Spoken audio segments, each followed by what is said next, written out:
Okay.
Hello, President Nishihara.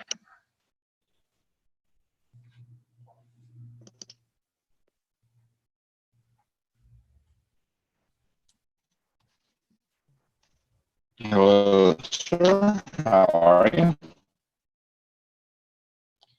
Doing okay. Your audio is All great. right, let's see here. That's better.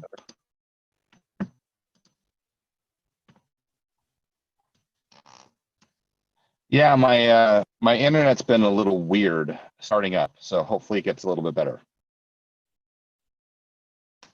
I don't know if that's me or, well, yeah. I can hear you, but you seem All frozen. right, how's my audio now?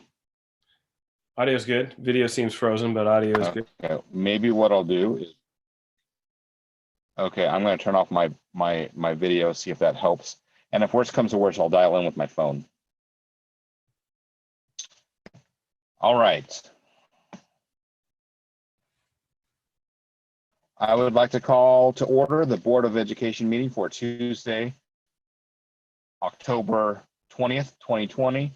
The meeting will be conducted completely online. Executive Order N-29-20 supersedes prior instructions and prohibits a gathering space, even if social distancing guidelines are followed.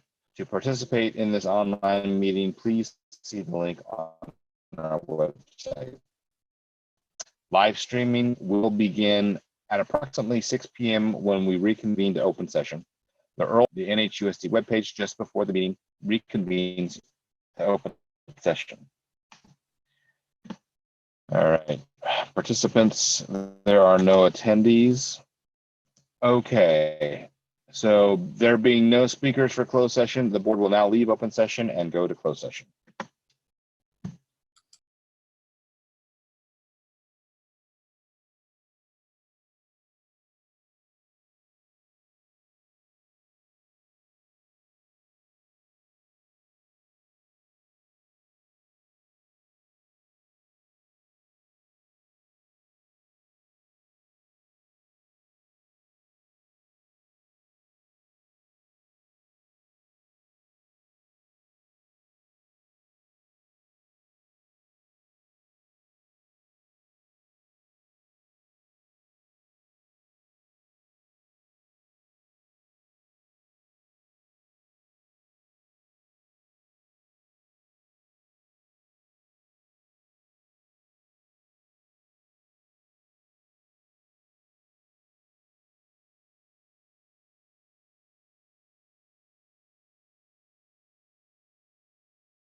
Is it going long in there, you think?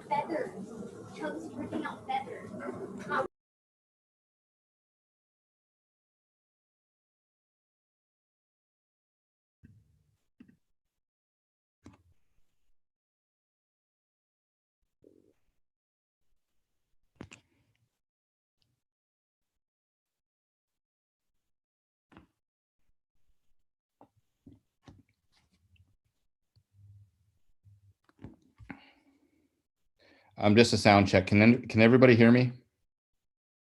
Yes. Okay, great.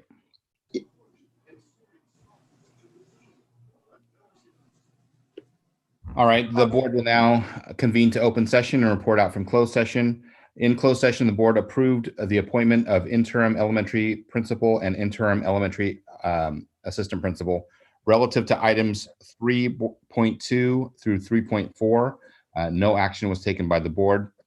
The Board of Education meeting for Tuesday, October 20th, 2020 will be conducted completely online. Executive Order N-29-20 supersedes prior instructions and prohibits a gathering space, even if social distancing guidelines are followed. Live streaming on YouTube will begin now for open session of the Board of Education meeting. The URL for the YouTube live streaming may be found on the NHUSD Board of Education website webpage just before the meeting begins right now. If you would like to provide public comment for this meeting, you may do so utilizing the raise your hand option in Zoom. If you're calling in by phone, please dial *9 and wait to be called on. I don't believe we have received any comments ahead via the public comment at nhusd.k12.ca.us email address. Additionally, we want to remind the public that we will not be responding to questions posed by those making public comment this evening. May I have a roll call, please?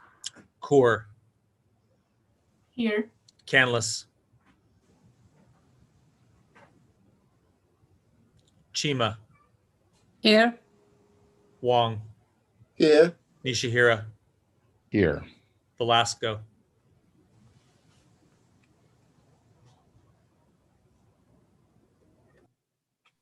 Okay, so it looks like, let's see here. I'm just going to take a quick pause. Member Canlis is on the list. Maybe she was muted. I'm here. Okay. I believe we have everybody on, let's see, 1, 2, 3, 4. Okay, we do have everybody in session. Okay, great.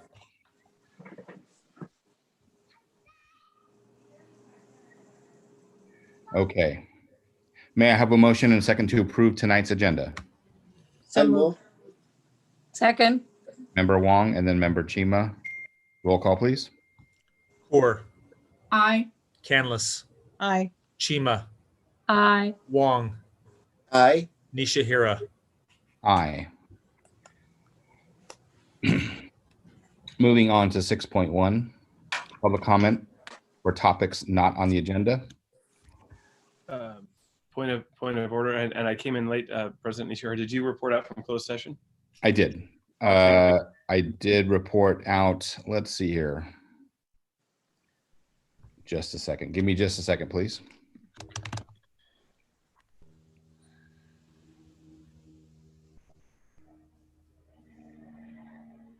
I'm going to check just to make sure that I did. So give me just a second.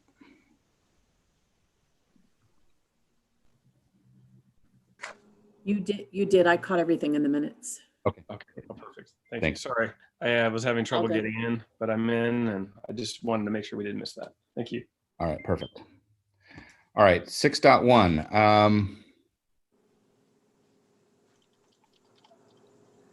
All right, because of COVID-19 shelter in place order, the district has provided the opportunity for community members to address the board via email at public comment at nhusd.k12.ca.us. The deadline to submit requests was today at 2 p.m. Prior to the deadline, there were no comments received via the public comment email address. Are there any community members that wish to address the board for topics that are not on the agenda? Please raise your hand. I will call on everybody one at a time. I will unmute you when it's your turn. Please keep your top comments to 2 minutes. Speakers that go over 2 minutes will be muted. I am looking at the attendee lists. All right, I see no raised hands. Okay. So we will then move on to item 7.1. The same instructions. And please, if you do have any questions, if you do have any public comments for topics on the agenda, please raise your hand now. All right, there are no raised hands, so there are no public comments. Moving on to 8.1, we have the 2019-2020 Student Achievement Update by our Chief Academic Officer, Scott Pisani. Good evening, President Nishihira and members of the board and Dr. Thompson. This evening, we will be presenting information to you related to the 2019-2020 Student Achievement Update. We're going to put the slide deck up and available for visual reference. If we can go to slide number 1. And in the present mode, we will get started.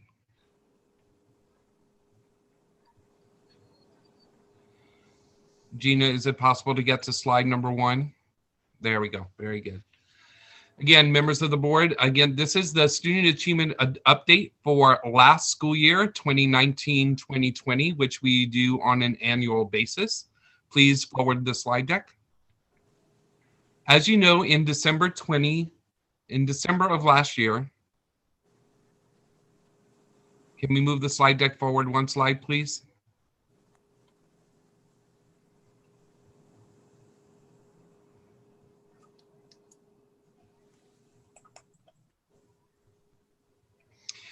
As you know, in December of last year, we adopted 5 new district goals. On slide number 2, this is number 3. If we can go back to slide number 2, please. At the top of this slide deck, we do have a link to the board adopted goals, which again creates the parameters for our work moving forward. Move forward 1 slide, please. In the presentation, you're going to be hearing lots of talking points from multiple data sources. The link up at the top where it says data links to talking points is an active link which provides all of the supporting documentation and data used in tonight's presentation. Forward 1 slide, please. And with that, again, this is the 2019-2020 update of our actions from last school year. And with that, I'd like to introduce Lee Stevens, the Director of K-12 Instruction. Thank you, Mr. Pisani. I'm here to present an update of our English Learner Master Plan and the 4 focus areas. The first is the instructional programs. We spent most of last year evaluating our instructional programs for our English learners and expanding on our dual immersion program, which we launched this year at Guy Emanuel Elementary with Mandarin immersion. Last year, we continued to monitor our English learner student progress, and our students showed great growth between fall and winter. And approximately 300 students were on pace for reclassification. However, due to COVID and shelter in place, our LPAC assessment was paused. We did manage to complete our assessment for our secondary students. And with that, we were able to reclassify 102 students at the 6th to 12th level. We continued last year to provide professional development for our teachers to strengthen and enhance their instructional practices and strategies to support English learners at all ranges.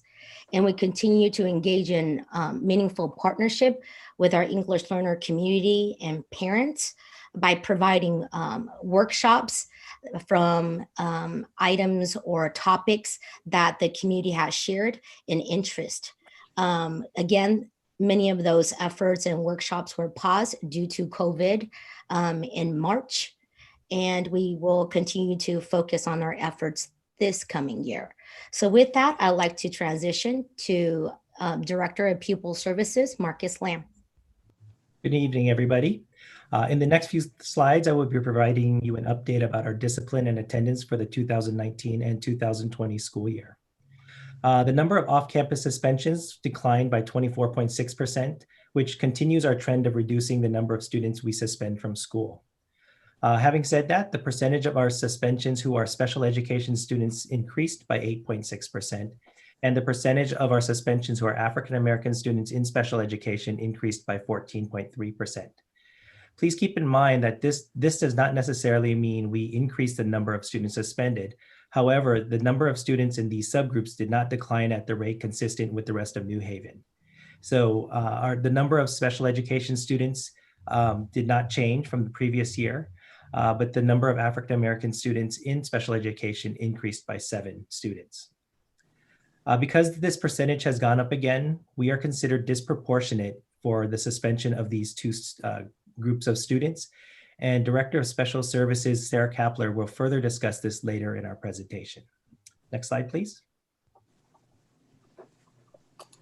On this slide, I'd like to share that we decreased the number of students we expelled last year by 33.3%, with a reduction from 15 to 10 expelled students. And looking at our African-American and Hispanic and Latino student population, we did increase the number of African-American students expelled from 2 to 4, and we reduced the number of Hispanic and Latino students to 0. And looking at the various grade spans, the high school and elementary schools reduced the number of students expelled, while the middle schools minimally increased their expulsion count by 1. Next slide, please. Now shifting to attendance. Our attendance rate for last year increased 6.16% to 94.66%, which is an increase from the previous year. Just so everybody knows, this rate reflects attendance through March 13th, which was the last day of school before we closed for the pandemic. This rate is also consistent with our attendance rates in previous years, where we've averaged anywhere from 94 to 95%. Now I would like to introduce Nancy George, the Executive Director of the Family Center. Good evening, everyone. I'm going to share with you some information about the Family Center.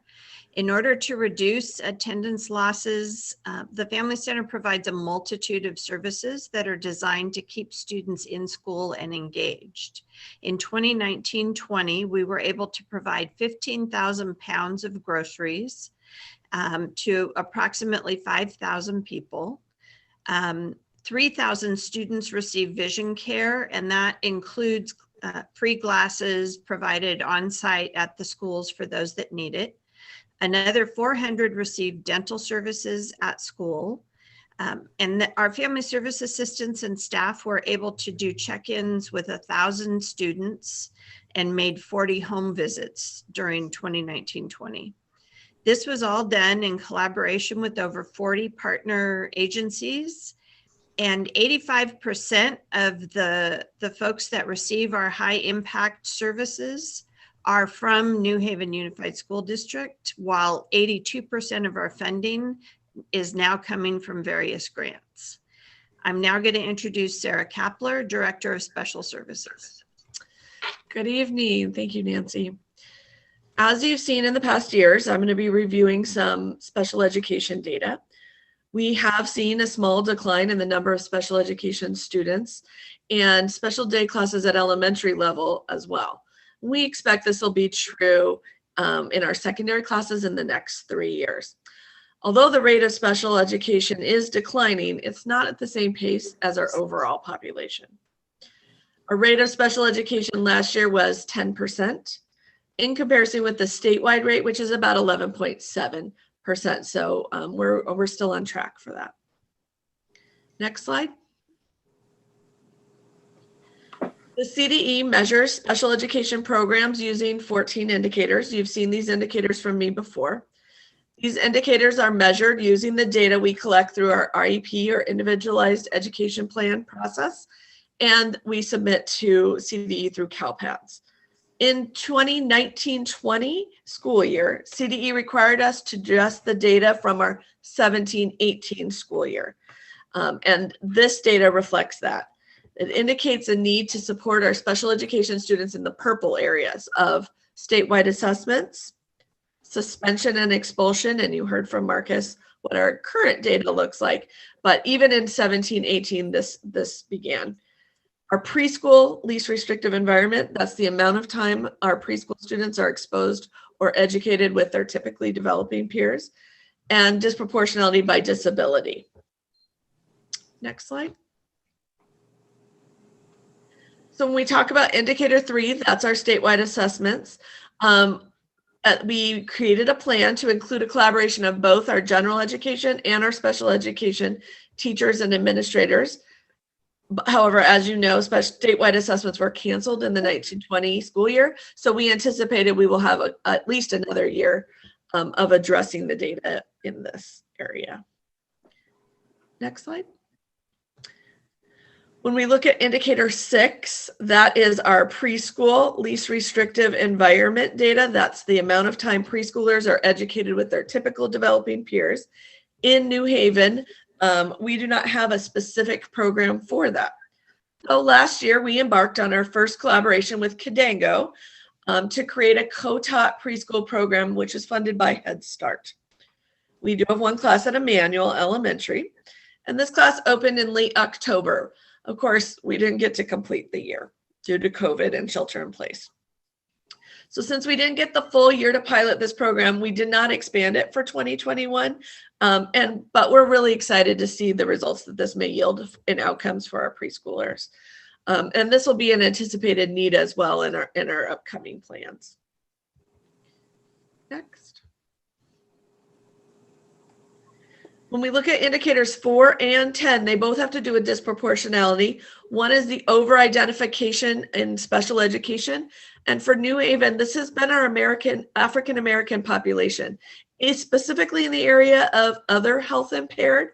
That includes disabilities with things like ADHD or areas that affect overall vitality. And the over-identification for African-American students in discipline. So I know Marcus spoke to you a little bit about that as well. Again, we're collaborating with our directors, our site administrators, our teaching staff. This really needs to be corrected at the general education level prior to students arriving to special education. And so we're thinking through ways to do that. Slide 15. Okay. So as I mentioned, CDE measures special education programs using these 14 indicators. Last spring, we were additionally notified to address our 18-19 data. So we had 2 rounds. And you'll see that these areas are a little bit different. We'll need to write what they're calling a special education plan, or an SEP, which was previously called the performance indicator reviews, to address how we'll support improved outcomes.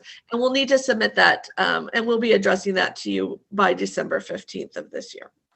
While the areas are measured through special education, they indicate a need in general education. The more we include all of our students as part of our general education offerings, the less over-identification there'll be. As a reminder, special education is a service and not a location. So we're not focused on where the students attend, but rather the services that we can provide them in our general education classrooms. Currently, about 70% of our students with disabilities are placed primarily in the general education classes. And as you can see, more indicators were identified for this year. That's our 18-19 data. And part of this is because, as part of federal law, IDEA, the state is required to increase the targets for districts to improve outcomes for students with disabilities. Next slide.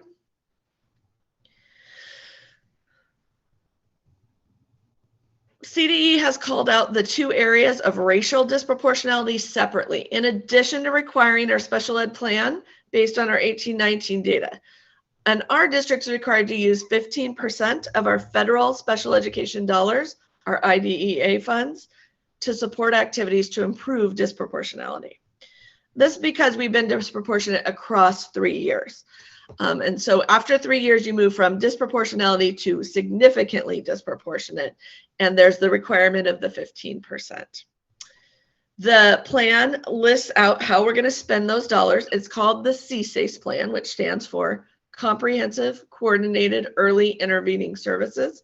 And this plan requires districts to provide the funds to students in our target population prior to becoming identified as a student with disability. I do see this as an opportunity to more meaningfully address systemic racism, and I think this is a piece of that problem. I look forward to seeing how we can improve outcomes for these students. Okay. I will now introduce you to John Matos, Director of Assessment and Evaluation. Good evening, President Nishihara, members of the board. I am going to talk very briefly about the assessment data from last year and frankly what we're doing this year. As you've heard already from Ms. Kapler and Ms. Stevens, spring assessments were canceled due to our shelter-in-place order, and we were, as Ms. Stevens said, in the middle of our summative LPAC testing, which happens annually. We are also getting ready to start our spring NWEA, in which we assess students in language arts and math. In April and May, we would have taken the SBAC, and those are those big high-stake tests that students across the state take. So most of that did not happen, and as a result of that not happening, we also are not seeing the dashboard, the California dashboard this year, as a lot of the assessment information regarding academics comes from that SBAC, and also with attendance and suspension data as well. So this year we are starting assessments, and my little icon there is supposed to be representative of remote testing. And we are in full swing in a couple of different ways with our remote testing, in which our students are at home and our test givers are at work or at home in some cases. Next slide, please. So probably the biggest change that we have in terms of assessment for this school year is Literably. And Literably is a web-based reading assessment that is intended to take the place this year of Fontes and Pinella, the F&P. And the F&P gives us a lot of data. It's a great assessment. It takes a lot of time, but it's very powerful.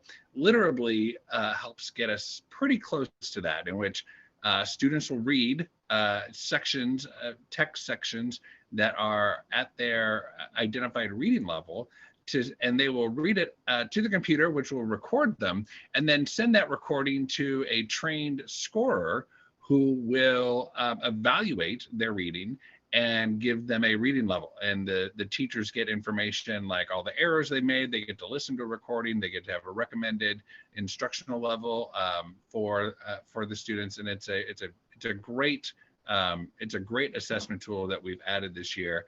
We've heard a lot of very positive things about it, and we're really excited about Literably. Next, NWEA. And NWEA traditionally is given in a classroom setting where all students kind of sit in front of a Chromebook at the same time and take that English, language arts, and math assessment. And that typically was for students in grades 1 through 8, and then the students at Conley and Dakota. Now, proctoring the NWEA remotely has been a bit of a challenge, frankly, in as much as the NWEA system, and I will say NWEA has put in a lot of time and effort to really try to make this work, but there are still some technology issues that are really hard for some of our younger students and some of our families to navigate. And so we are doing remote assessment with the NWEA, but we will not be doing it for students in grades 1 through 3, because we're really finding that is having them navigate the tech issues involved in that is really a challenge. And so we'll assess those students when we come back onto campus in some capacity in the future. And the last kind of remote assessment that we're doing right now are the initial LPACs. And initial LPACs are given to students once in their career, and that is when these are for students who have indicated at the time of enrollment that another language other than English is being spoken at home. And so we want to assess them to see where their English speaking skills are right off the bat. This is a state test, and the state has been methodical in making sure that they're giving directions and standardizing the proctoring of this assessment.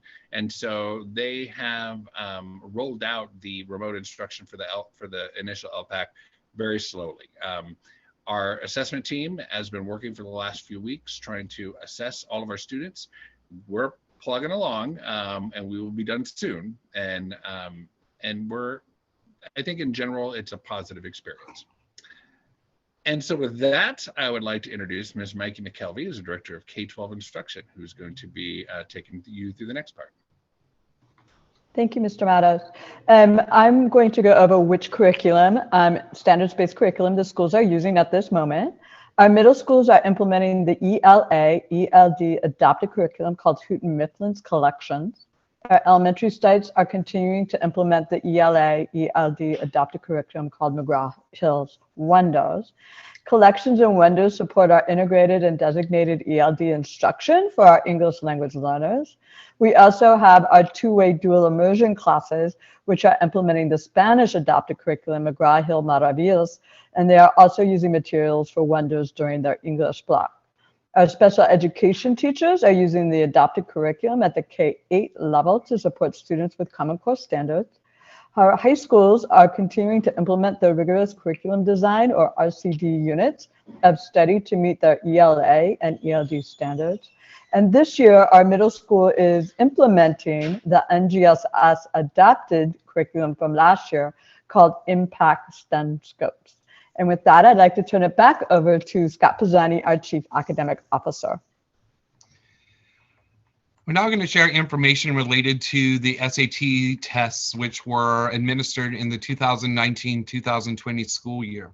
Last year, 477 seniors took the SAT, which was an increase of 6.7% compared to the prior year, and is the highest number of graduating seniors over the last 5 years. When we look at the administration of the assessment, 53.5% of our students were female. And when we look at participation, we see that the highest number of Latino students in the last 4 years participated in last year's SAT, this being a notable area of strength. And then an opportunity we need to continue to focus upon is that our African American students was actually the lowest level of participation over the last 4 years. Next slide, please.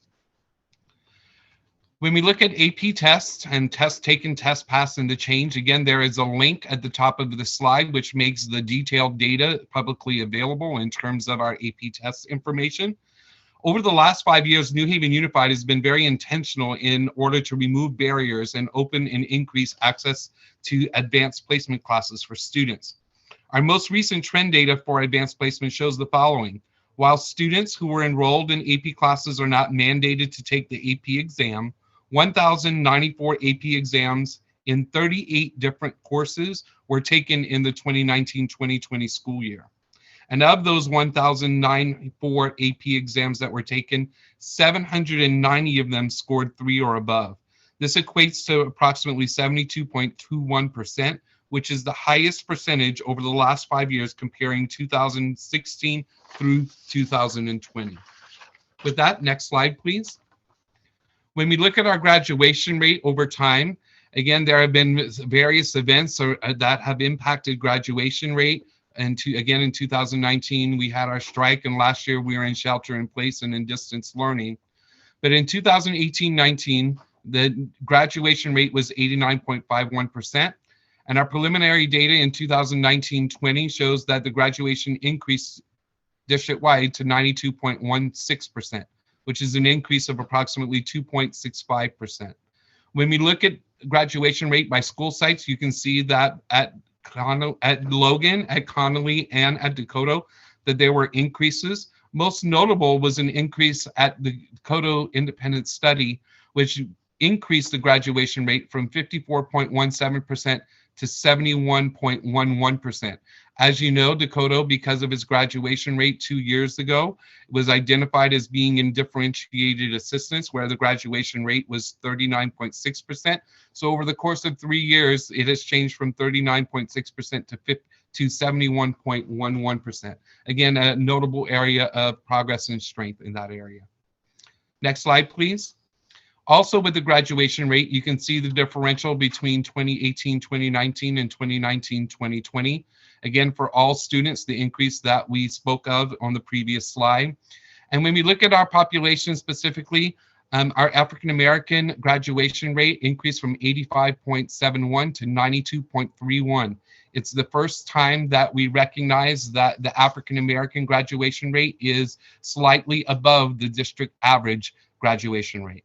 There also was an increase for our Hispanic students from 83.39 to 89.51. So again, for all students and for our African-American and Hispanic students, there have been increases in the graduation rate in 2020. Next slide, please. As you know, the board adopted goals really creates the framework for the guidance of our work. We are working really hard in our system to be able to create coherence, working from the executive cabinet level through the Division of Teaching and Learning to our site administrators to the development of our school plans for student achievement, which we will be seeing at our November 17th meeting. And also will create the framework for our CSIS plan development, which you will be receiving at the board meeting on December the 15th. And so with that, I'd like to thank the members of my team and open up if there's any questions that we can answer for you. Okay, are there any questions from any of the board members? Go ahead and use the Zoom, the hand raising functionality, if you wouldn't mind, to help me. All right. Where I think it was Linda, you can go ahead and whoever it was that started talking, go ahead and start talking. But everybody else, raise your hand. Yeah, this one is in relation to attendance. First of all, that was great that our attendance increased percentage, along with all the other wonderful news that you just shared with us. And I know that the state did not require the same guidelines during COVID, but I'm curious, what is the attendance rate during COVID time, March to June? I don't have those rates, but what we did do is we didn't use the same types of attendance taking codes because of the pandemic, and we used a different type of code. So we don't. I don't offhand have the sort of participation or attendance rate during that period. Thank you. Okay. Any other board members have any questions? Oh, there we go. Hang on a second. For some reason, it's slow and rendering on my screen. Hang on.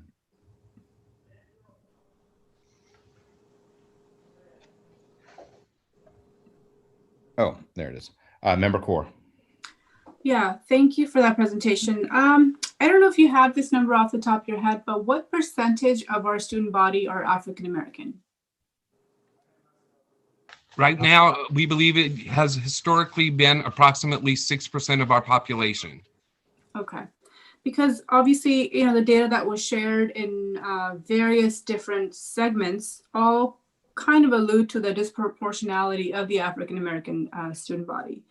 And my other question, maybe this is for Nancy, is the Union City Family Center, do you guys keep track of, I mean, a lot of our data is presented by ethnicity. Do you have that data broken down by how many, what ethnicity, I guess, uses the most resources? And the reason I ask is because I know we had the village method in the past. I don't know how much was that helping at all. And we may have heard once or twice from the DAAA. I'm just trying to find out if we have enough cultural competency built in to our resources to provide services to our African American student body. We do keep that data. We do keep demographic data on who we serve, including the families, not just the students. And I can certainly provide that to you. I can tell you that that's something that we looked at over the summer. And we were pleased to see that the number of African American families utilizing our services has actually begun to go up. but I've also got a team that's assigned. They're meeting and actually examining our practices in terms of cultural relevance and cultural responsiveness to make sure that everything we're doing is actually inviting and saying that to our community that everyone is welcome here. And so we're taking a look at who's showing up for what things, who isn't, why aren't they, and we're digging into that. Yeah, if you don't mind, please do share that. And also if you can provide more of an executive summary of that. I think it would be interesting to learn what resources are being utilized by which demographics. And obviously, if there is a need that we need, if a need is indicated, then I think there needs to be resources that are specific to a population that has always been disproportionate. You know, whether it's in special ed for suspensions, whether it's, you know, SAT scores that we saw, or SAT participation, all of those. So 6%, if there's any sort of resources that we can put in, I don't think it should be, you know, much of an ask here. But so I just wanted to just touch on that. And my other question on SAT, given that a lot of the universities did not require SAT of our students last year, did you see that number go down, or has that number been captured yet? Yeah, last year with the number of seniors who graduated last year, there were 477 seniors that actually took the SAT, which was an increase of 6.7% compared to the previous year, even though we were in a COVID environment in 1920.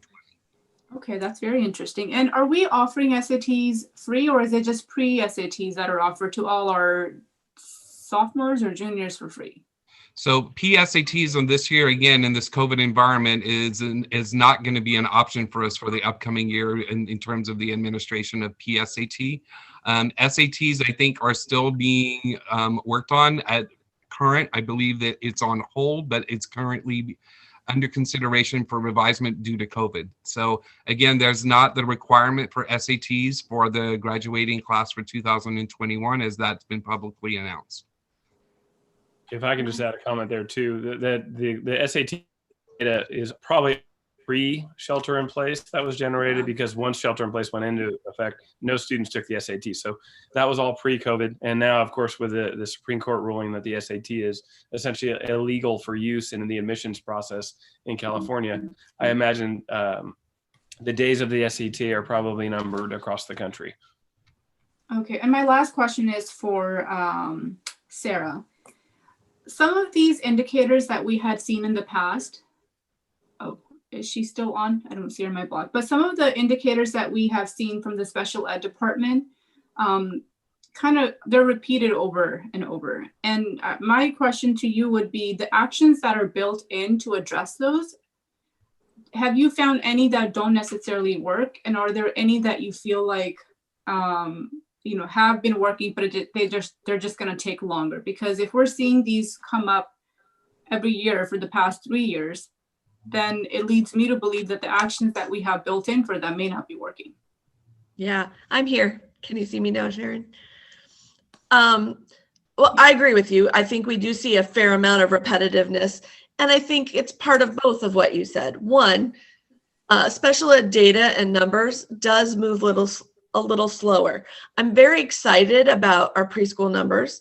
I think our partnership with Cadango and Head Start will pay dividends, but it won't be immediate from year to year. It'll be slowly over time. And I think it's going to do it in two ways. One, it will improve our preschool indicators much faster, but it also should allow us to place fewer students in a special day class environment and serve them from the get-go in the general ed. As we do better with that, many of these indicators should get better. It's part of the reason that I personally believe we struggle with some of these things. I think we're going to see statewide assessments move the slowest. Students with disabilities tend to not do well on year to year in tests that only measure kind of large gains, and they make more micro gains that aren't really captured in statewide assessments as quickly. But we've been out of, we haven't had the indicator for graduation rate in a couple of years. You probably didn't notice because we've had it before, but Actually, we improved that outcome, and I anticipate that that will be quickly addressed again. I think preschool is an area we could really quickly address. And I'm a little bit worried, as I'm sure you are, about our disproportionality and discipline. And I think part of our actions this year is to write a plan and really attack this problem in a different way. Remember, we are looking at data from 3 years ago and 2 years ago. And so some of it is a little hard to talk about because there is such a delay and really not looking at just last year's data yet. But CDE is attempting to try and catch that up. And so they've promised that our years of adjusting data many years in the past is coming to an end. And so I'm hopeful that's true. The other thing wait, one more thing, sorry, is that the targets change. So part of the reason we're back in is it's not a flat target that once you meet, you're done. You meet that target and then they raise the target. And so some of these indicators are back on that list because of that. I apologize. Go ahead, Sharon. No, that's okay. Thanks for adding that in. I was just going to ask, so how much collaboration special ed is a very special, place just within New Haven. How much collaboration do you have with the Family Center? I mean, are there resources that could be offered to the special ed program that could help you address some of the concerns? I mean, I know it's a very expensive program within our system, and yeah, I'm just interested to learn, are there any programs that Union City Family Center has been able to put in place or help address? And if they keep track of, again, that demographics, I'm actually interested in looking at that number too, to understand what population utilizes that program the most. Right. Because we've talked about it a lot. Is it, do we need to grow it? Do we need to, scale it back? But we need to know exactly who's being served by these. And if we're going to continue to have the disproportionality issue, then there needs to be a different conversation that needs to take place. I think we are well poised for that different conversation in this coming year. Nancy and the Family Center actually do a great job of also serving our special needs students. What we don't do is have a lot of programs specifically and only for our special needs families. And I actually see that as a strength and an area where we can grow in. What we don't want is to say, if you're a student with disabilities, only you can do this, or you have to do this, and create a stigma. But instead, we want to be inclusive and include those families. And I think that while we work really well and those families are included, we need to do a good job of recruiting them and make sure that they have access and are utilizing the things that we have, much as you said. Thank you. Can I just jump in real quick? I'd like to add, you touched on something that, Sarah, that I think is pretty important, which is, the more we can make this attack discipline on the discipline side of things, attack it in the general ed setting, the better off we'll be. And that is the MTSS work on our goal 2 is really geared around that very type of thing. And that certainly will be addressed there. The other thing I'd like to just remind everybody is this is not unique to New Haven. I mean, this is a problem that's pervasive across the country. And especially when you get into small populations of students, our African-American special ed student is a very small population. And it doesn't take a lot of students getting into trouble to really skew the data one way or the other. So that's just a few things, not that we shouldn't be attacking and addressing it, which we will, but just a couple things to keep in mind as we're moving forward. Yeah, no, that's a good point. And I was going to ask exactly, I think we saw the suspension, or there was a percentage, 14% that was listed for the African-American students. But I think you have to put that into perspective. How many students are we talking about, right? Is it one incident of 5 students, or it's 5 different, incidents or whatnot? If I could just follow up, when we talk about disproportionality for our other health impaired, we are over identifying our African-American students in special ed. And so by strengthening the things in our general ed population, as Superintendent Thompson pointed out, that in itself should also improve our outcomes for those students. That was my question, is related to that. I'm wondering, what kind of PD do we have for our staff in addressing the general population that would minimize the discipline issues before they get there? That's there's Scott, do you want to just briefly touch on the MTSS work that we're doing? It's a district-wide focus as it relates to goal 2 for this year, and it actually started last year. And so we have previously engaged in, again, working in the general ed population in social emotional learning at the elementary schools. As I think you may recall that with the adoption of Kimochis at the lower levels, that's been some support in that effort. The work around our MTSS framework, which centers again around behavior, social emotional, but also behavioral interventions for students, has also been embedded in our scope of work of being able to address this issue. And we anticipate as we develop our CSIS plan, which we're going to present to you in December, that there will be some additional opportunities for professional development for our staff in these areas as well. Of course, at the high school, we have, again, that we have provided some training and professional development around restorative justice and those practices being available for students as well in the secondary. Thank you. But do we have PD on cultural responsiveness, because each culture may be behaving differently to certain stimulus? Do we have any training on that area so that our staff are more able to read what our students are saying, even though their behavior are different? We are engaging with our leadership team through our Leadership Academy to build capacity with our team to be able to engage in this type of work. But in terms of specific intentional cultural responsive pedagogy and professional development, while being an area of emphasis, there has not been formalized professional development district-wide at this time. Okay, I'm asking that question because sometimes their behavior and our responsive behavior could be putting our kids into special ed or into a certain areas with discipline issues because we did not understand how they responded and what that meant. And it could be just the way they do things, a certain group do things, but we misread it. You know what I mean? Yep.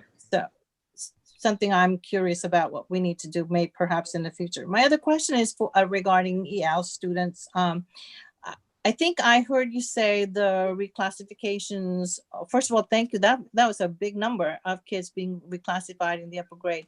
Did I miss younger students reclassification, or did you share that one as well?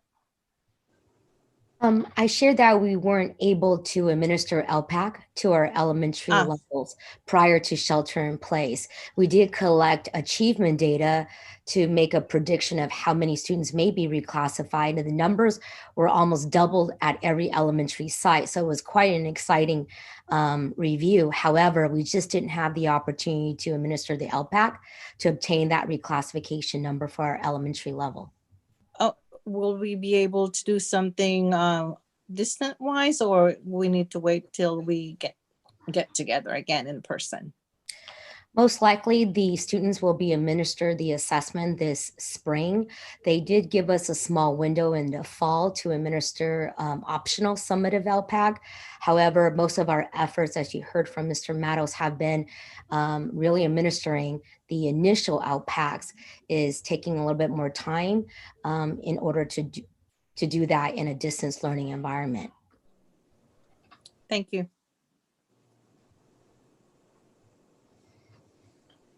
Okay, Jeff. Oh, yes. I have a question regarding the SAT test, the taking, the changing, and I want to ask, in our district, male students and female students, what's the ratios? I don't have that number right at the top of my head in terms of the ratio district-wide currently for male to female students. I'm sure that's easily attainable, but I don't have that right at my fingertips to be able to share with you at this time. Just approximately, yeah.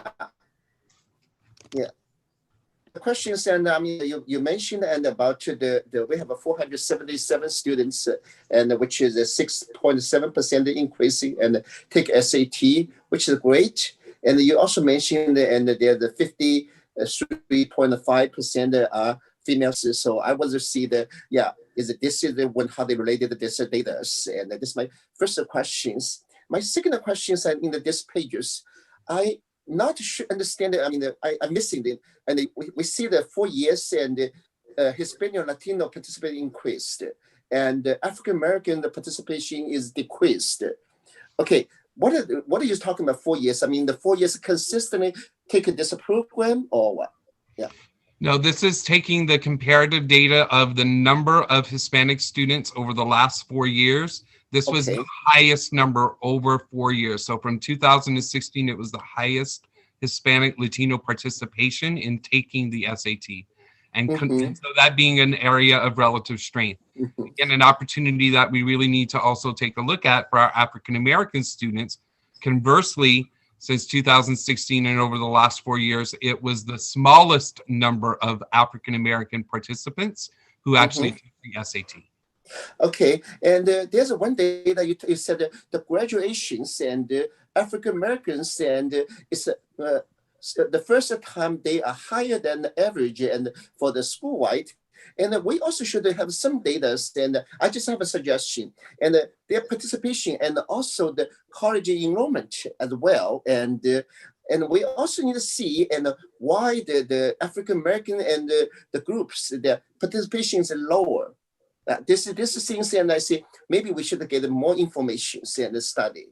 Okay. The college graduation, remember, if you recall last year, we were able to share information that compared our data to the county data and to the state data.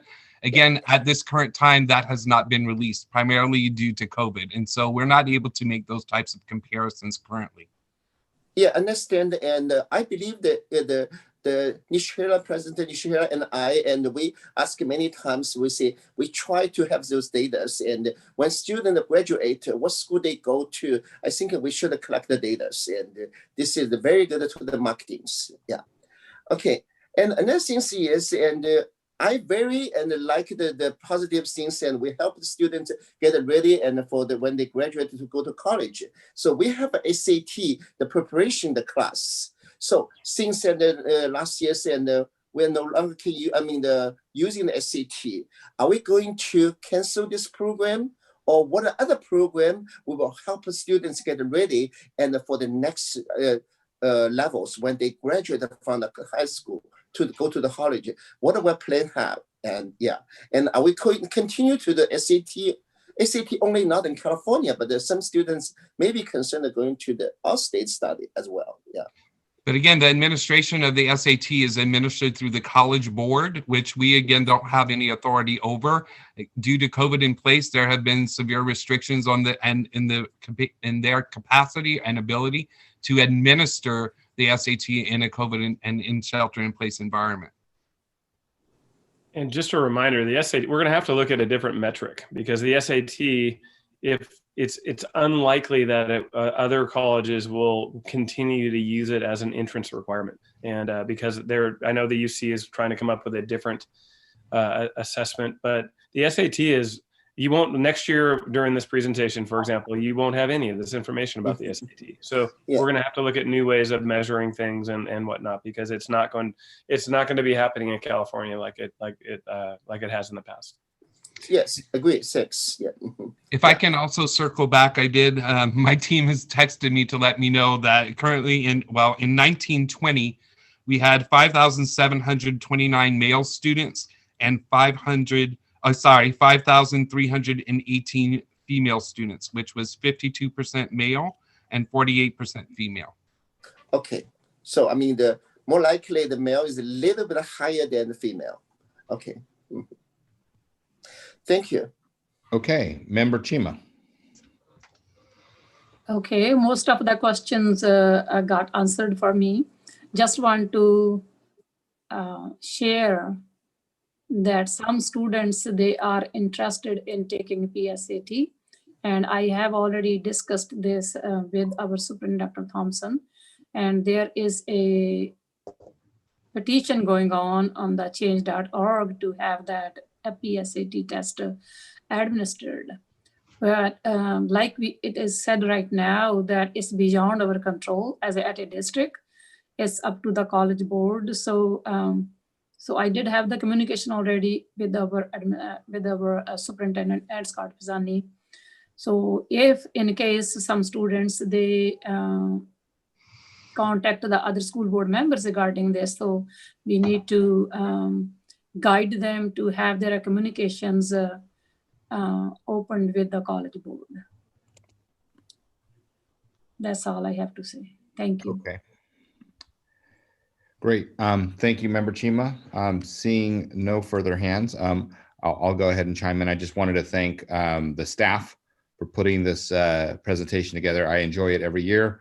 It just kind of shows like just how much work we're actually doing. And I just wanted to, on behalf of the board, just kind of thank the staff for everything that it does.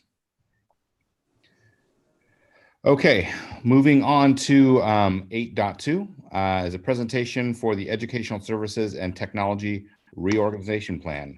For that, I will hand it over to Dr. Thompson. Thank you. I'm going to share my screen here and we'll go through this. Have a brief presentation. And let's see. Okay, let me move it over so I can see it.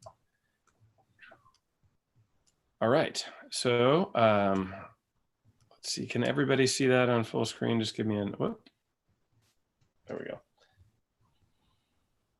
Is that working for everybody? I don't know if you can, okay, perfect. Okay, it's not showing as a full screen on mine, but maybe that's just because I'm in presenter view. All right, so I'm going to cover a few things about this reorganization. This is our attempt to be responsive not only to the immediate needs that have come about through COVID, but also it's a step in moving forward to address our strategic plan. So you'll see that coming up. So I'm going to talk a little bit about what we've done to address learning loss and the things we've done to help our teachers and our families. I'll give you a little rationale for the reorganization. We'll talk about a few of the specifics, and then when the board approves or doesn't, assuming the board takes action to approve this tonight, what'll happen after that. So, all right, I'll start with kind of where we when we went into COVID, when we went into shelter in place and the pandemic hit, we gathered data from quite a few times from parents, teachers, and students, and overwhelmingly the results could be lumped into one of three categories. Gosh, there we go. Number one, I'm putting it in to support families. That was loud and clear, is that we needed to take steps to make learning at home and distance learning better for families. Number two was support teachers, help them get what they need in order to be able to work in this environment. And number three, which is what we're going to talk about tonight, is make your systems better. And that was something loud and clear, these three areas. So to start out with, we spent a lot of time focusing on two primary areas. We've invested a lot in trying to make things better for our families. And we've also tried to invest a lot in making things easier for teachers to teach in this world. And I'll give you some examples. This is not meant to be a list that you could just scroll, that we're going to go through item by item, but these are just some of the things that we did to support families at home. Chromebooks, hotspots, the number of meals we've given out, 300,000 is pretty amazing. Childcare, we added family service assistants. We gave away furniture. We created the Personalized Learning Academy to address that need. For classroom supports, we again tried to do a lot here as well. When we created the Personalized Learning Academy, we moved teachers over, but we tried to keep from creating combination classes that could have resulted from that. When we lost enrollment, we didn't really drop our staffing for teachers. We kept extra teachers to try to keep our classes smaller and avoid combination classes. We added a couple teachers on special assignment. We upgraded our learning management systems and lots of tech upgrades. These are just a few examples. And then there were some more general examples, some things that we did. We really focused on trying to engage our professionals in working with us to make things better, both in the design phase and then more recently to help with tech support and student engagement.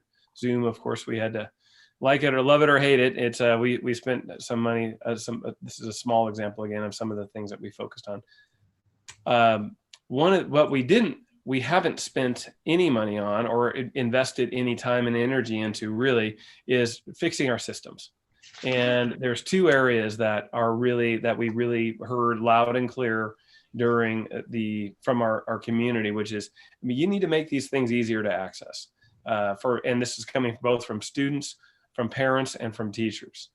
And then we need to do a better job of communicating. I think we've improved in this area. I think from where we were a year ago to where we are now, things have gotten better, but we still need to get better. We don't have a strategic a way of communicating to and it's, again, we have, every site has their own websites, we can go on and on and on. But these two came through loud and clear, and these aren't new issues. Our strategic action plan, this was when we went through the process of gathering data and creating our plan. I just want to remind everybody that this, in goal 1, it was present then. Design and implement learning experiences that integrate our resources to optimize student learning. So that was already a goal that we had prior to the pandemic.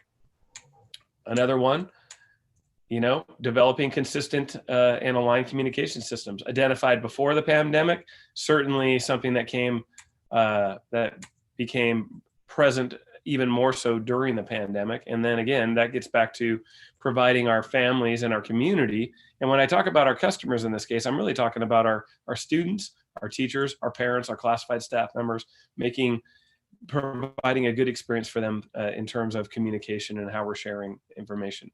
So again, we had these as goals in our system before, but the old problems and our inefficient systems were really magnified in this new world.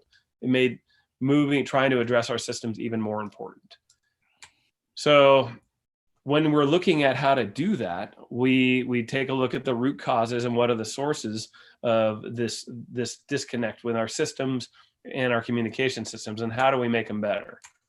And this is one of the needs that emerged when we were looking at root causes, is we need to do a better job of bridging the gap between technology and education. That became a glaring source of as a need.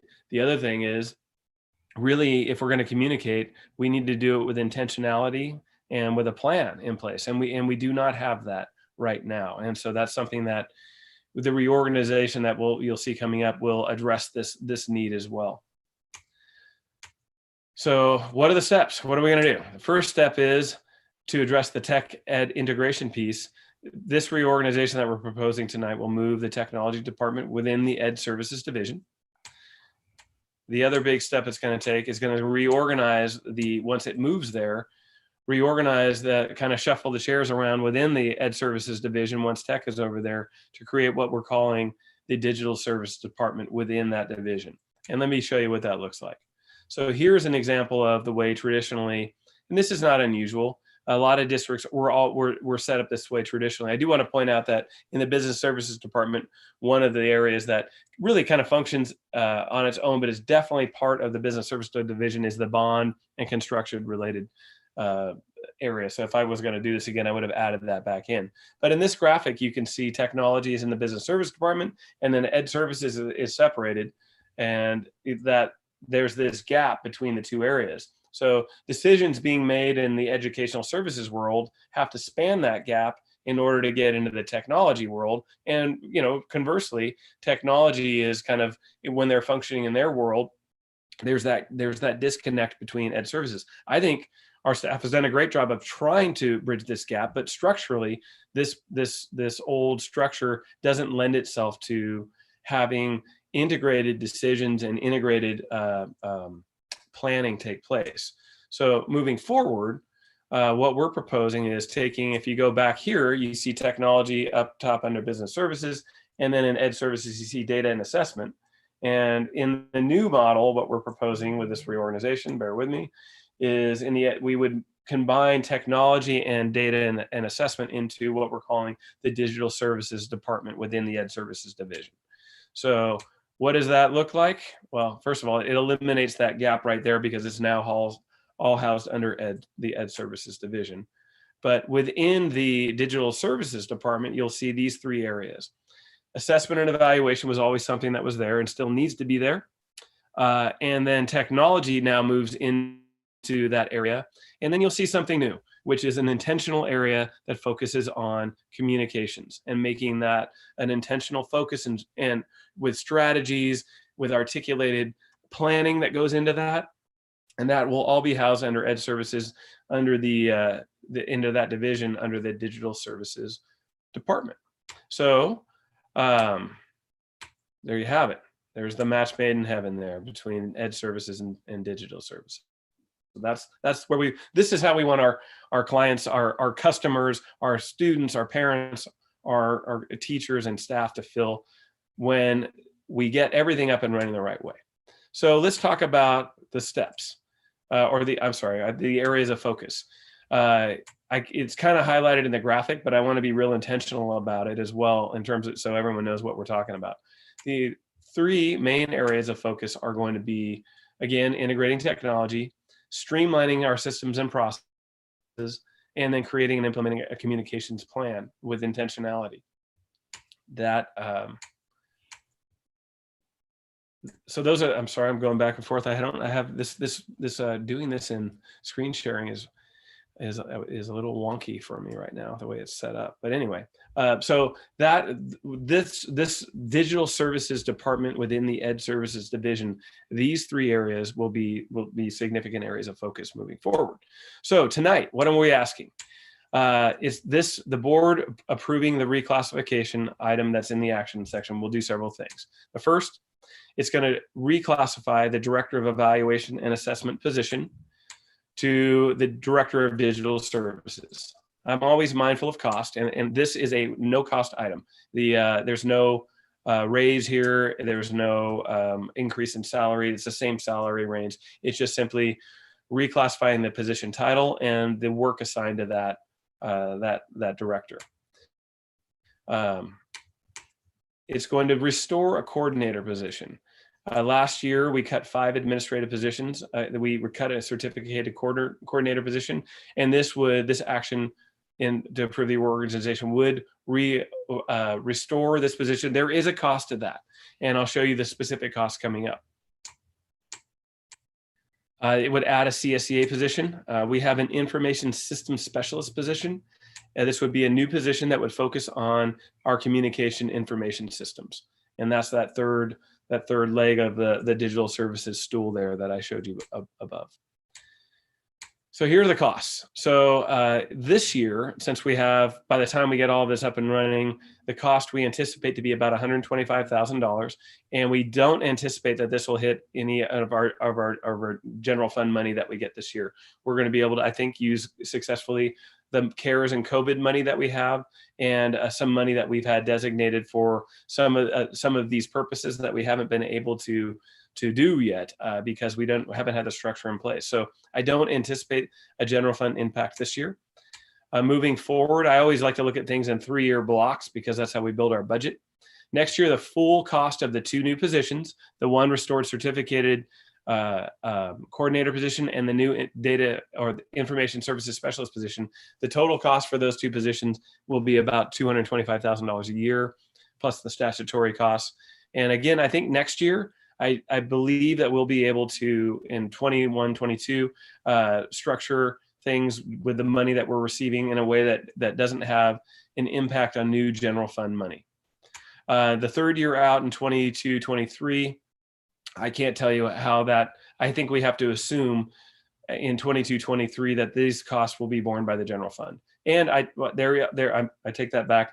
There is some Title II money that we can do with this as well, because there is a professional development component that comes with this. So between Title II and general fund, and then in some of the other money we have designated in the first 2 years, I think this is how it lays out. So again, I think we'll be okay with a general fund impact until 22, 23, and I just can't make any guarantees about anything in 22, 23. So I think we need to assume that'll be a general fund cost that year. Okay, next step. So board action tonight creates the digital service department as described by moving the technology division over there, and it allows us to move forward with the reorganization. And I think you'll see some immediate short-term benefits. You'll see decisions as they relate to curriculum instruction and technology, hopefully all from in short term here, being housed in one area, and hopefully that you'll see some immediate benefits from that. The other thing is we're going to hopefully launch full bore into 2 new projects. We've been looking at a new website platform across the district. Right now, every school site, I don't know if everybody knows this, but each school site is in charge of creating their own website, finding their own website source, And that's an example of how we have a disjointed communication across the district. So that is a project that I hope this digital services department will be able to tackle in a structured way, even though some of this work has begun already. And then the other piece, the big gap in our systems that we see that is problematic right now, it's maybe not necessarily a gap, but a roadblock in a lot of ways, is our current student information system. And the intention is to have the digital services department start launching full bore working. Frank is in the technology department, the director of tech has already started some of this work, but to launch full bore into this project as well. Long term, I'm hoping that if all goes well, your parents, teachers, students, staff will begin to see how systems, this is one of those things, if we're doing it well, you know, people are not even going to hopefully even notice it's happening. And there's just no complaints, and, you know, you want to log into something and you just do. So that I'm in the long term, this department should structure things that way. And again, part of that is just having some efficiency and reliability with our systems as well. And I've seen problems in both of these two areas since they've been present for a while. Certainly the pandemic has brought them really to the forefront. And I think you've seen some better communication already. Hopefully, once we get this as a dedicated focus within one of our departments, you're going to see some big improvements in this area pretty quickly. So the last thing is, and I've said all along in the pandemic as we make decisions, that if we go back to doing the same old thing after this pandemic is over, then we really screwed up because we've learned a lot. We knew a lot before, and certainly the pandemic has brought to our attention some things that we've learned we can do better now. So making this change will position our district in a way that I think allows us to move forward with the tech demands that we're going to see. I fully expect our teachers and our students and our parents to demand more from us, moving out of the pandemic and into regular instruction with the tech wants and needs. Now that we know a lot more about how we can use technology to better instruct our students. I'm not, we're not going to be having Zoom classes every, as the primary source for instruction after the pandemic's over, but I fully expect our teachers to have higher expectations about what we can do. This change puts us in a much better position to meet that need. So with that, I will open it up for questions. And again, this is an action item that we have. Let me stop screen sharing here. Coming up in the action part of our agenda, but we can, if anybody has any comments or questions now, we can tackle them now. Okay. I'll open it up to the board. Do you have any questions for the superintendent?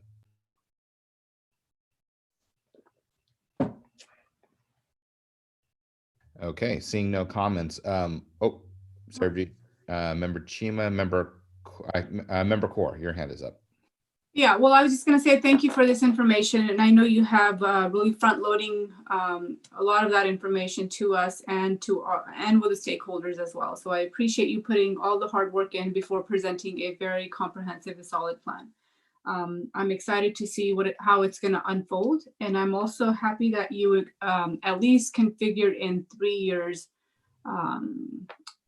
allocation plan for this, which is always nice to have because, we have so many moving pieces and the budget is always one of those things that you just never know what it's going to look like in the next interim. So it's important that we see how it's going to be paid out, at least for the near future. Thank you. Oops, hang on, I just cleared that. Member Canlis.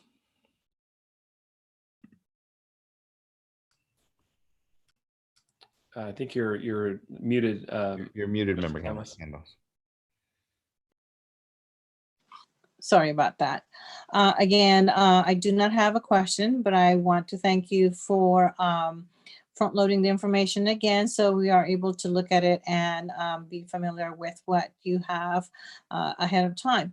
What I want to thank you too is that this is a very important component that arose during this COVID times we needed it before, but now it's really, really highlighted because of the need of the services that is coming from the digital services. So thank you for putting that in there, and we look forward to more reliable and more efficient communication system.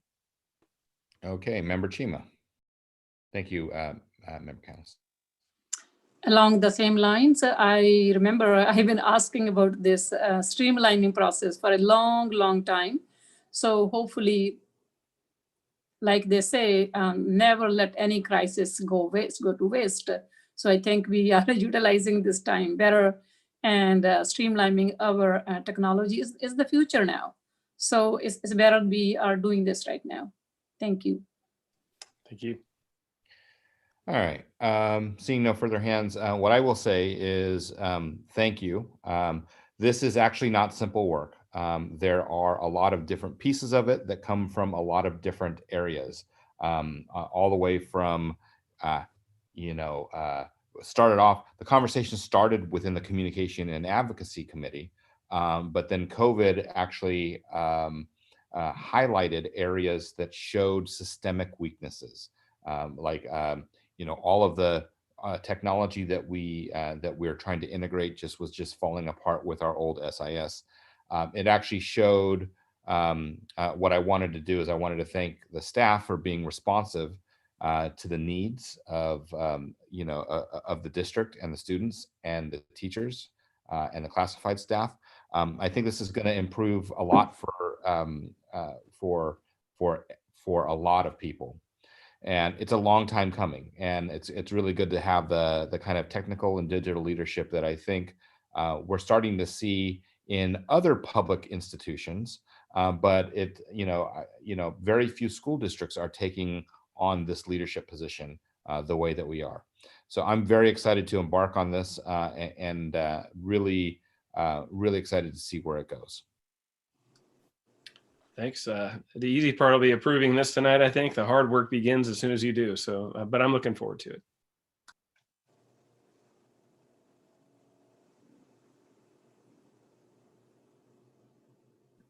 All right. So with that, okay, we're going to be moving on to 9.1. I would like to open the public hearing for K-12 sufficiency of textbooks and instructional materials. Are there any speakers?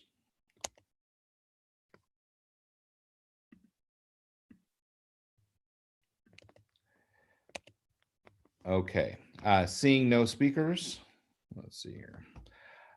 Being no speakers, the public hearing is now closed. May I have a motion and a second to adopt resolution number 009-2021? So moved. I'm a second. Member Canlis and then Member Wong. Discussion? Roll call, please. Core, Aye. Canlis, Aye. Chima, Aye. Wong, Aye. Nishihira. Aye. Okay, moving on to 10.1. Items from the board and superintendent. If you have an item, please raise your hand. Just the comment. Okay. Go ahead, member. Yeah, so it's always required or very necessary to restore the trust of our communities in our governing model. So communities, they expect us to be accountable. I just want to share that there were some questions from the community and stakeholders regarding the pay of our, there was a, let me see, how do we pay our athletic directors in this COVID situation? I just want to make sure that we as board members always follow up with any or all communications we do get from the community. And we might not be sharing the answers to the community in this forum, but we do handle all questions and ask for the accountability. So in that respect, in the future, I am asking my fellow board members if and when there is a public inquiry, if it's possible to have a short kind of description how we have resolved that situation, and then our superintendent can update that so that the community feels like that we are listening to them and we are taking the action. Because even though we do take action, but because we don't share it with the public, they feel like some people, they feel like that, oh, board is not doing anything.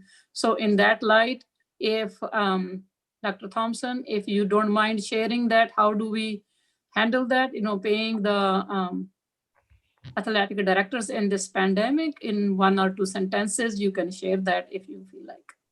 Yeah, actually, in my update, I was going to cover the status of sports because that's a big question that's coming up, and I can address it in that context for sure. Thank you. That's it from me. Okay. Any other board members have any other questions? Or sorry, would like to make any other comments or give any other items from the board? Okay. Actually, President Nishihara, I actually just texted Lori and John. I need to drop. I have a family emergency. Okay. All right. Thank you. I have a few comments before you make yours, if you don't. Okay. If it's that time. Go. Yes, Superintendent. Perfect. Thanks. I just wanted to give everyone just a brief. We're not going to talk a lot about reopening right now. But the district is developing a reopening plan. We've got the county guidance. Our staff is working diligently on the components of the plan. We're working with our bargaining units as well, sharing information, getting information from them. And our plan is to have a draft of the reopening plan come to the board at the November 17th board meeting. I want to be clear. There isn't a timeline for reopening. We are not setting dates. It's just the components of the plan. I've said all along, we want to monitor the current health data. We want to monitor the local conditions. We want to be thoughtful as we're proceeding forward. However, we want to be ready when the time is right. And so the plan that we'll share the draft form of at our November meeting will have the components necessary to have in place in order for the county to accept our reopening, whenever that may be. So we can talk more about it at that time, but I just wanted to let everybody know that will be a presentation and an agenda item for our November meeting to consider. Sports it's a crazy world that we're in right now. There isn't a school district in Alameda County that is reopening right now that I'm aware of. Some private schools have, but no school districts yet. Our sports season is set to begin the 7th of December. And and this gets into the role of our athletic directors. We aren't paying any coaches right now because we don't have sports yet. But one of the things that we have to do is prepare for it as if it's happening. So our athletic directors at the middle school and the high school have been working in a lot of ways, probably more than they ever have, in terms of trying to figure out what's going on. How do we create schedules? How do we, I know one of the questions that came up in the email that I saw was why, the number of seasons and the overlapping of seasons in our sports schedules. And the seasons at the high school level, for example, there are 3 of them and they overlap. The seasons at the middle school level, there are 4 of them and they overlap. They always have, they always will. And the pay, what we do for our athletic directors is actually on our personnel report tonight. They get paid per our contract with NHTA, and they get paid by season. So that is why we're doing, and they're working. I don't know what's going to happen coming up, but like I said, even though schools won't be open, sports may start. The way things are, I just don't even know how to reconcile those two things. But again, our ADs have been having to deal with this, and they've been in meetings, and they've been creating schedules, and they've been revised, and it's just nutty right now. But they're earning their money right now. So anyway, that addresses, I think, your question, Trustee Chima. And with that, the last thing I'd like to add is I really want to thank Scott and his team. That was a nice, concise presentation that covered an entire division. So with a lot of really, really critical information. So thank you for all that hard work. And I am done. All right. So, okay. Seeing no further hands, we're going to move on. We're going to go to 11.1, which is the report from the Budget and Finance Committee. We have a meeting scheduled for November 16. Okay. Also, if I may add, then we had the discussion over the phone with our CBO to put any contracts which are 10,000 as a consent agenda item instead of in the action. So board still can pull them out and ask questions, but there might not be too many action items then to kind of, make it better. Thank you. Okay, great. All right, then moving on to 11.2, the report out from the Communication and Advocacy Committee. The board met, I'm sorry, the committee met. We had discussed a lot of things, specifically talking about, actually, there's not a new report out from the last time that we reported out. But this meeting coming up, the next meeting is going to be Thursday, October 22nd. We're going to be discussing a few things. Chief among them is going to be the results of the survey that we put out regarding website content. All of that work will be, will probably inform the site redesigns for the district as well as the school sites. But there's going to be a lot of information to go over there. We might also touch on some issues with regard to the digital services department as well. But that is, there's no readout, but that's kind of a preview for the next meeting that's going to be happening this Thursday. Dr. Thompson, anything you want to add? I think he captured it. So that it's with our new digital services department. If the board takes action to approve that, I think it'll actually be a good feeder for some of the communication and advocacy work that we're doing. So anyway, that's thank you. That's it. Okay, great. Moving on to 11.3, readouts from other committees, other board committees. Does anybody have anything? Yeah, we held our AXPA meeting on October 8th, and the topic was school reopening. It was very well attended and a lot of questions. Presentation was made by Dr. Ingrid Robertson from Alameda County. So that was a well-attended meeting. Our next meeting is on January 21st on the governor's budget presented by CSBA Dennis Myers. That would be it for me. Great. That was a great report. Thank you, Member Canlis. Let's see here, Member Chima. So we had our meeting for the Mission Valley Regional Occupational Program, regular board meeting. Good thing to report from that meeting is that their classrooms are full, even though they're virtual from all of the 3 school districts from New Haven, Newark, and Fremont. So that's a good thing to know. Yeah, students are participating. All right, great. Thank you, Member Chima. Thank you. All right. Moving on to action items. Let's see in just a second. Member 12.1. I would ask Member Canlis. Member Canlis, would you mind reading the resolution, please?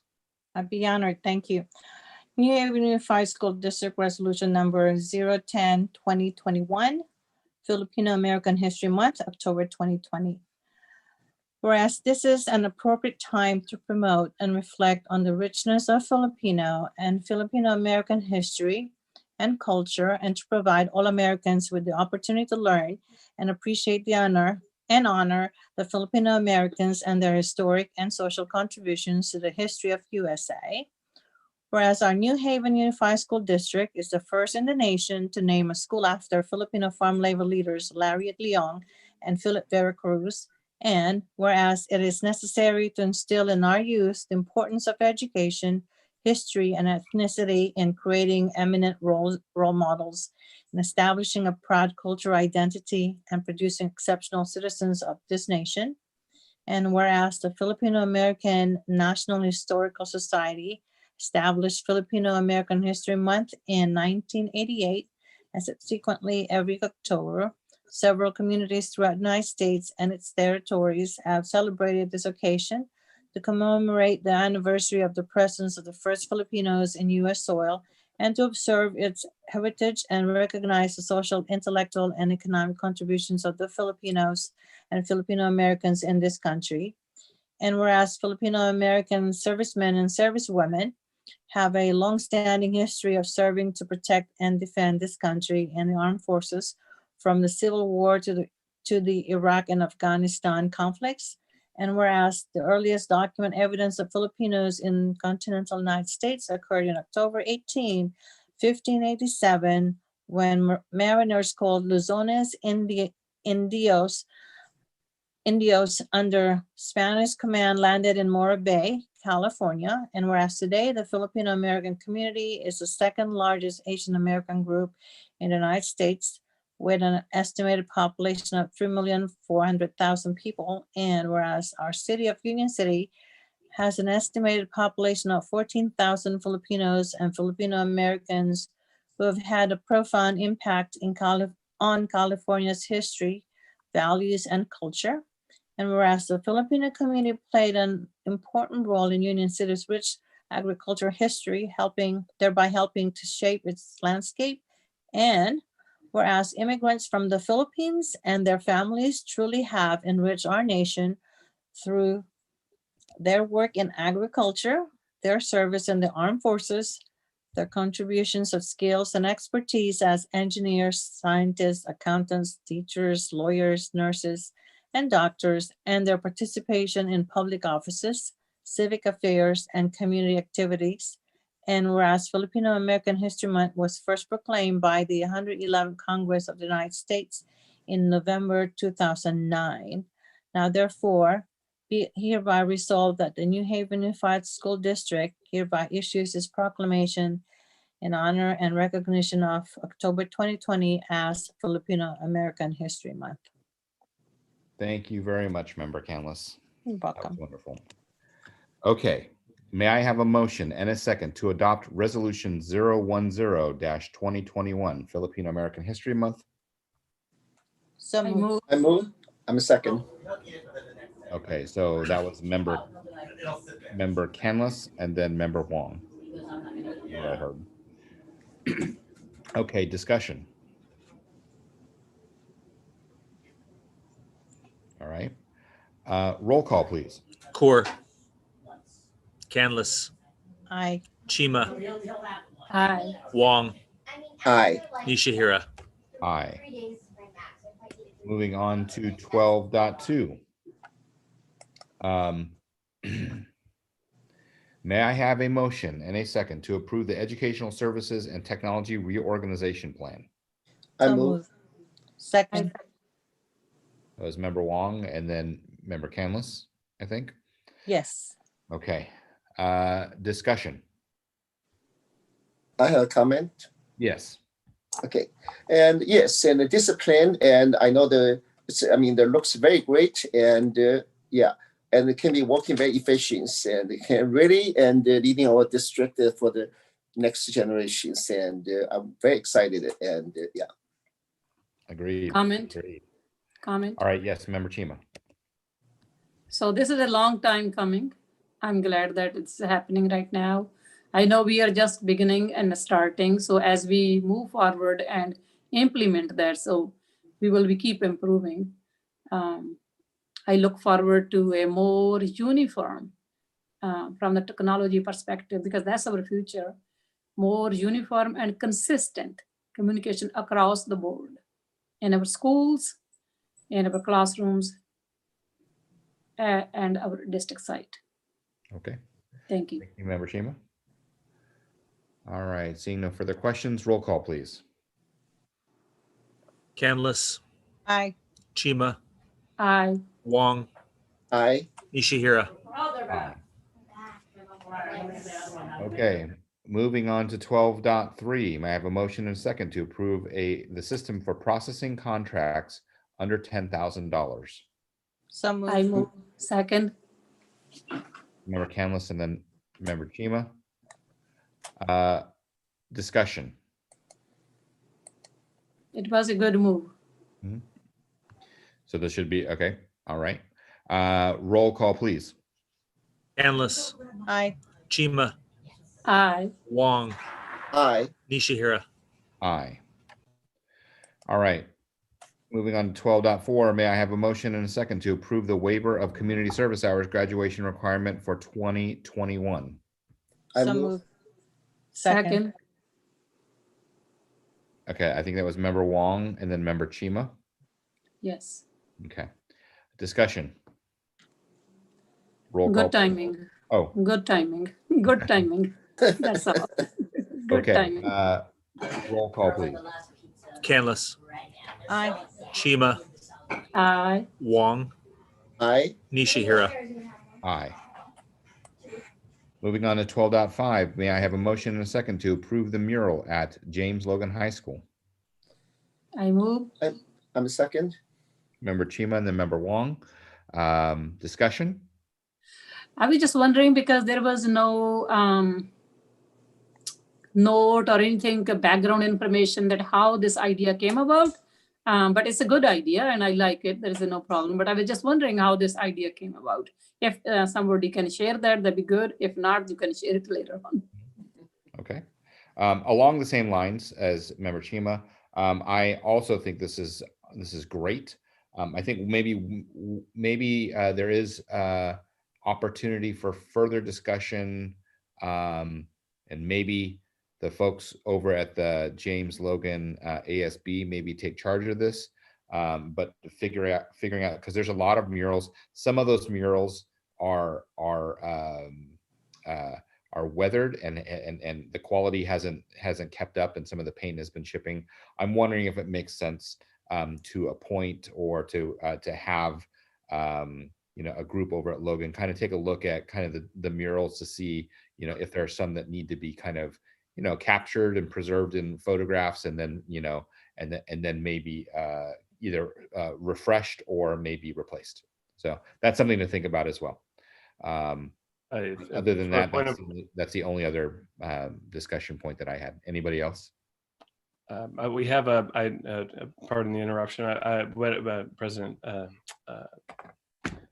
President Nishihara. Sorry, I'm looking at Ron. Ron is here. Ron Polk, the principal of James Logan High School, is here. If you have any questions that he can answer, he is available. Okay. Ron, does the board have any questions for Principal Polk? Yeah, as I have asked before, if he can share with us how this idea came about. Yes, thank you, Mr. Chima, and board members. Thank you for your time.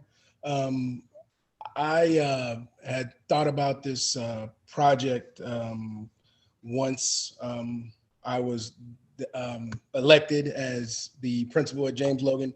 I think one of the biggest things for us is to have school spirit. And with that, I wanted to create a family atmosphere for our students, for our staff, and I wanted them to have a place where they can come to work and feel excitement about doing so. And in that process, I wanted for us to celebrate Logan and its colors and its mascot, etc., and to make this place an essential spot for all of our former graduates and everyone else at Logan that has worked there, that has graduated from there, etc.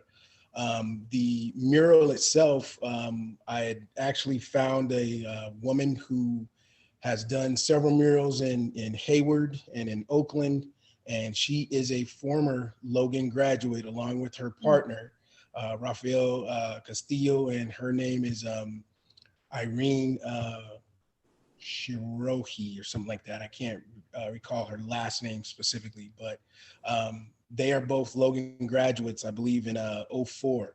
And both of them wanted to come back and give back to the high school. And this was one way in which I felt that we could do so by making a huge Logan coat in the middle of the court, so that we've already updated some of the paint in Coat Court, and it looks beautiful. And I think that this mural will set the rest of it off to where students and former students will feel proud that they were a Logan Colt once they see this mural. Awesome. Great. Thank you. Wow. Thank you so much. Anybody else have any questions for Principal Polk? No, I have a suggestion. Yes. Yes, it's well said, and I would suggest and put this the wordings and just like all information for the newsletter to share our community. Yeah, so. Yeah, very cool. All right. Thank you, Principal Polk. All right, as a reminder, we have a motion and a second on the table. Oh, he has. I'm sorry. Further discussion. Oh, go ahead. I'm sorry to bump in again. I did talk to a couple of our CSTs who work at the site, and I know you mentioned about some of the older murals. They had mentioned us kind of making a Hall of Fame, similar to the Hall of Fame that we have in the pavilion for athletes, possibly taking pictures of the older murals and preserving those in a kind of like a library form, and maybe putting it in our resource or reference room, and using or updating our murals within the hallways, et cetera, and around our campus. So that was an idea brought to me by Patty Gonzalez and Arlene Gonzalez, our staff. That's a great call. Yeah. Thank you all. All right. Any further discussion? All right. Sorry, sweetheart. All right. So with that, we have a motion on the second on the table. Seeing no further discussion, may I have a roll call, please? Canlis. Aye. Chima. Aye. Wong. Aye. Nishihira. Aye. Moving on to 12.6. May I have a motion and a second to approve licenses from Happy Numbers for Guy Emanuel for the year 2021? So moved. I move. Second. Okay, so that was Member Canlis and Member Wong. Okay, discussion. Roll call, please. Canlis. Aye. Chima. Aye. Wong. Aye. Nishihira. Aye. Moving on to 12.7, may I have a motion and a second to approve licenses for Happy Numbers for Alvarado Elementary School for years 2021? So move. Second. Second. Member Wong and Member Canlis. Okay, discussion. Roll call, please. Canlis. Aye. Chima. Aye. Wong. Aye. Nishihira. Aye. Moving on to item 12.8. May I have a motion and a second to approve the purchase of online tool Padlet at Alvarado Elementary School for 2021? So moved. So move. Second. So Member Canlis and then Member Wong. Discussion. Roll call, please. Canlis. Aye. Chima. Aye. Wong. Aye. Nishihira. Aye. Okay, moving on to 12.9, approval of the purchase of licenses from Kami. May I have a motion and a second to approve the purchase of licenses for Kami for 2021 for So moved. Cesar Chavez Middle School? So moved. Second. Second. And then Member Wong. Discussion. Roll call, please. Canlis. Aye. Chima. Chima. Wong. Aye. Aye. Aye. Nishihira. Aye. Okay, moving on to 12.10. May I have a motion and a second to approve the purchase of licenses from Nearpod for 2021 for Cesar Chavez Middle School? So So moved. move. Second. Member Canlis and then Member Wong. Discussion. Roll call, please. Canlis. Aye. Chima. Aye. Wong. Aye. Nishihira. Aye. Moving on to 12.11.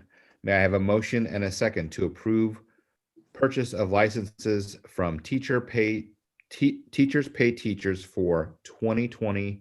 2021 for Cesar Chavez Middle School? So moved. Second. Member Canlis and then Member Chima. Discussion. Roll call, please. Canlis, Aye. Chima, Aye. Wong, Aye. Nishihira. Aye. Okay, moving on to 12.12. May I have a motion and a second to approve the purchase of Padlet annual subscription for the years 2021 at Cesar Chavez Middle School? So moved. Second. So that was Member Canlis and then Member Wong. Discussion. Roll call, please. Canlis, Aye. Chima, Aye. Wong, Aye. Nishihira. Aye. Item 12.13. May I have a motion and a second to approve the purchase of licenses from Edpuzzle for 2021 at Cesar Chavez Middle School? So moved. Second. Member Canlis and Member Chima. Discussion. Roll call, please. Canlis, Aye. Chima, Aye. Wong, Aye. Nishihira. Aye. Okay. Moving on to consent agenda items. Are there any items that any members would like to pull for further, for separate discussion and vote? None.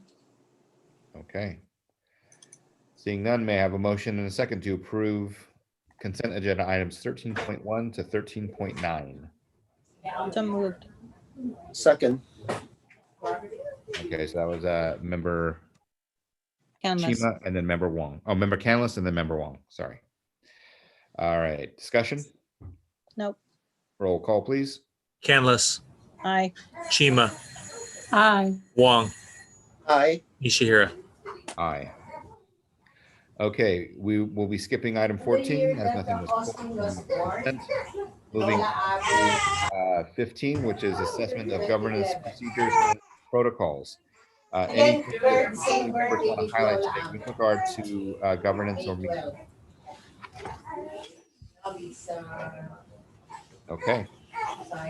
Hearing no comments, we will move on to board consensus items 16.1.